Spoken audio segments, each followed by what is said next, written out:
I was 7, my father brought home a beautiful lady who gave me a box of mangoes. That day, my mother watched me happily eating those mangoes while she signed her name on the divorce papers. After that, she jumped off the roof of our building. From then on, mangoes became the nightmare of my life. So on my wedding day, I told my husband, Alan Holt, if you ever want a divorce, just give me a mango. Alan pulled me into his arms, quiet. From then on, mangoes became off limits for him too. On Christmas Eve of our 5th year of marriage, Alan's childhood sweetheart, Larissa Fenimore, left a mango on his desk at the office. The very same day, Alan announced he was cutting ties with Larissa and fired her from the company. That day, I truly believed he was the man I was meant to be with. Half a year later, I flew back from overseas, having just closed a partnership deal worth about $200 million.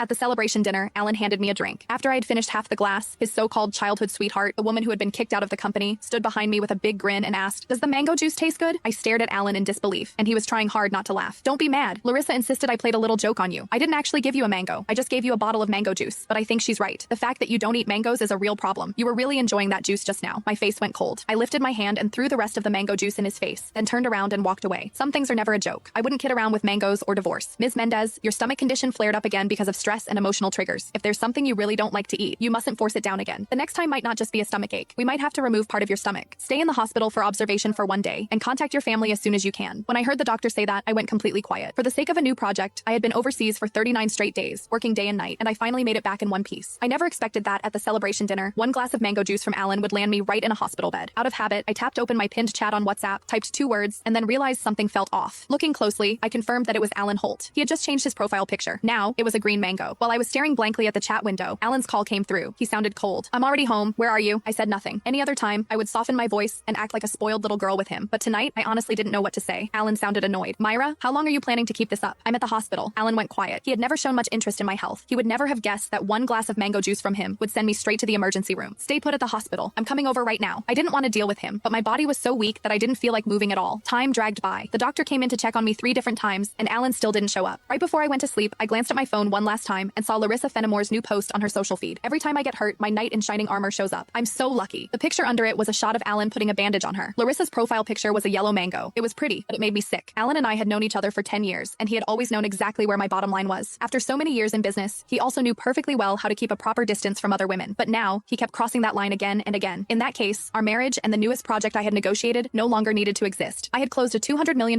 deal in West Arkin that could have changed the company's future, but at that moment, it didn't matter anymore. When I woke up the next morning, Alan hadn't sent a single message or made a single call. I wasn't even angry. After the follow-up check confirmed I was fine, I went straight home to a 5,300 square foot luxury villa that Alan and I had bought the previous year. 7 years ago, when we graduated, we squeezed into a basement room and shared 1 cup of instant noodles. 5 years ago, when we registered our marriage, we ate at a street food stall and went home with a tiny 4-inch cake. Now, I was alone in a huge empty house, nursing my wounds by myself. I figured I would get used to it eventually. I was reviewing the divorce papers the lawyer sent me when Alan finally came.